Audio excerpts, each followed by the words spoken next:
카드가 처음으로 폭발력을 지금 발휘하고 있습니다. 물론 앞으로 풀어야 할 숙제는 많습니다. 그렇지만 황교안이 던진 카드, 자유우파 대통합입니다. 이 카드는 지금 엄청난 폭발력을 가지고 있습니다. 지금 민주당과 이 박지원 의원과 같은 저쪽 진영 사람들은 상당히 긴장하는 눈치입니다. 자, 그동안 민주당의 내년 총선 이 전략이 화제가 됐습니다. 양정철이 나서서 뭐 최동욱 전 검찰총장을 영입하느니 모병제를 실시하느니 상당히 많은 화제가 있었습니다. 표창원 이철이가 총선 불출마를 하고 앞으로도 15명, 20명 더 불출마를 할 것이다. 그런데요, 황교안의 이 카드 한 방에 정리가 되어버렸습니다. 물론 황교안 대표가 그전에는 좀 비판을 받았습니다. 1차 영입 인재 발표를 하는데 논란이 좀 있었고, 또 그전에도 나경원 원내대표가 패스트트랙에 오른 현역 의원들 가산점 문제 이런 것 때문에 좀 비판받는 건 있습니다. 그렇지만 그것은 하나의 흘러가는 겁니다. 지금 자유우파 대통합 이 카드는 상당한 폭발력이 있습니다. 지금 총선을 5개월 앞두고 있는데 언론들은 지금 집중적으로 자유한국당에 관심을 갖기 시작합니다. 반면에 민주당과 이 평화민주당, 평민당 또는 정의당 지금 뉴스에서 완전히 사라지고 있습니다.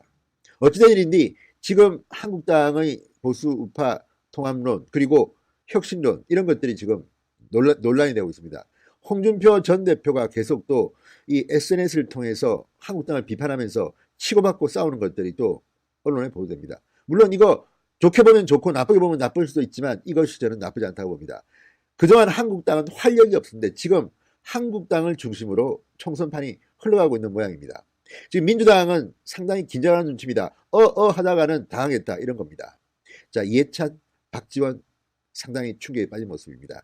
진성호의 직설 시작합니다. 방송에 앞서 아직 진성호 방송의 구독자가 아니신 분들은 붉은색 구독 버튼 눌러주시기 바랍니다. 자, 이해찬 대표가 오늘 이런 말을 했습니다. 자유한국당 대표의 보수 대통합 제안에 보수 통합을 얘기하고 있는데 하는 논리를 보면 자가당 작정 논리에 빠져 있다. 다른 당에서도 여러 가지 현상이 생기고 있다며 이같이 말했습니다.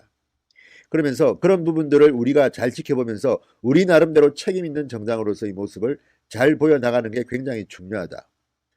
이번 선거 중요성은 여러분들이 잘 알 것이고 실제로 이번 선거가 어떻게 보면 우리 한국 현대사에서 명운을 가르는 매우 중요한 선거다. 선거가 가까워 올수록 더 예민해지고 긴장되고 그럴 텐데 이럴 때일수록 냉정하고 차분하게 잘 임하는 게 매우 중요하다. 선거는 상대적인 것이기 때문에 우리만 잘한다고 되는 게 아니고 우리가 최선을 다하지만 상대보다 더 잘해야 하는 것이다. 이렇게 말했습니다. 뭐 무슨 말인지 모를 아주 복잡한 중언부언이지만 요지는 이겁니다. 우리가 아무리 잘해도 상대방이 더 잘하면 우리는 이기기 힘들다는 겁니다. 이미 이해찬 대표는 속내를 드러내기 시작했습니다. 책임 있는 정당으로 모습을 보여주자. 지금 이해찬 대표는 본인이 사퇴하느냐 문제를 가지고 지금 당 게시판이 난리가 났습니다. 그러자 허겁지겁 총선 기획단을 띄우고 지금 상당히 빨리 이 선거 체제로 돌파하는 느낌입니다. 그런데 문제는 그런 민주당의 노력들이 언론에는 거의 보도가 잘 되지 않습니다. 왜 그럴까요? 더 큰, 더 재미있는 흥행 요소가 등장했습니다. 자, 한국당의 황교안 대표가 지른 것. 지금 언론들은 밀려서 냈다고 하지만 저는 그렇게 보지는 않습니다. 언젠가는 던져야 할 카드입니다. 그렇지만 던지기가 상당히 고통스럽습니다. 바로 탄핵과 이 문제가 직결되어 있기 때문입니다. 자, 유승민 의원이 화답을 했지만 지금 한국당 내에도 유승민 의원에 대해서 거부감 있는 사람들이 꽤 있습니다. 그런데 이들이 지금 이상하리만큼 조용합니다. 초선 44명이 성명서를 발표했는데 들어보면 황교안 대표에게 반기를 든 것 같지는 않습니다. 오히려 황교안 대표를 도와주는 내용으로 보입니다. 자, 지금 한국당의 구조가 그렇습니다. 서로 반박하고 싸우고 할 줄 모르는 조금 패기가 활력이 좀 떨어지는 정당이었는데 지금 갑자기 논쟁이 붙었습니다. 3선 이상 영남, 강남 3구 지역구 의원은 용퇴하거나 험지로 나가라는 김태흠 의원의 이 발언, 물론 지금 김태흠 의원을 공격하는 목소리도 있지만 어쨌든 이게 상당히 중요한 폭발력이 있는 그런 요소가 되어버렸습니다. 이 말 이후 서로 치고받고 논쟁이 시작되는 이거 좋은 겁니다. 자, 그러면 왜 우리는 3선 이상 된다고 해서 영남이라고 해서 다 나가야 되느냐? 논쟁을 해보자. 그러다 보면 옥석이 구분될 겁니다. 지금 황교안 대표는 아직까지 가장 강력한 카드를 내놓지 않았습니다. 황교안 대표는 정치 친인이기 때문에 사실 제가 봐도 미숙한 점이 많지만 크게 싸울 줄은 아는 사람 같습니다. 카드는 뭐냐? 공천 룰입니다. 아직 한국당은 공천 룰을 내놓지 않았습니다. 민주당은 이미 내놨습니다. 그래서 지금 무슨 말을 해도 신선하지가 않습니다. 지금 뭐 20%, 25% 현역 의원을 뭐 물갈이 한다는데 신상진 의원, 지금 이 한국당의 공천 룰이라든지 새로운 정치 쪽의 이 책임을 맡고 있는 신상진 의원은 라디오에 나와서 이렇게 말합니다. 한국당은 40 내지 50%가 물갈이 될 것이다. 두고 봐라. 아직 황교안 대표는 패를 까지 않았습니다. 그래서 지금 저들이 벌벌 떨고 있는지도 모릅니다. 이해찬 대표는 평소 거의 날카롭고 조금 이 과격한 편에 비하면 지금 굉장히 부드럽습니다. 떨고 있는 게 아닌가. 박지원 대한신당 의원도 그렇습니다. 자, 황교안의 보수 대통합이 실패할 것이라고 단언합니다. 페이스북에 글을 올립니다.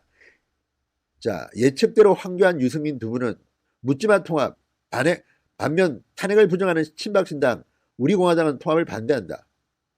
그러면서 위기의 황교안 대표는 국면 전환을 위해 보수 대통합의 깃발을 들었지만 바른미래당 유승민계 몇몇 의원의 예정된 입당으로 끝날 것이다. 보수 대통합은 찻잔 속의 미풍이다. 이렇게 말합니다. 왜 이렇게 말할까요? 겁나는 겁니다. 지금 이슈를 한국당이 빨아들이고 있습니다. 그리고 지금 유승민만 이야기하는데 꼭 그렇지는 않습니다.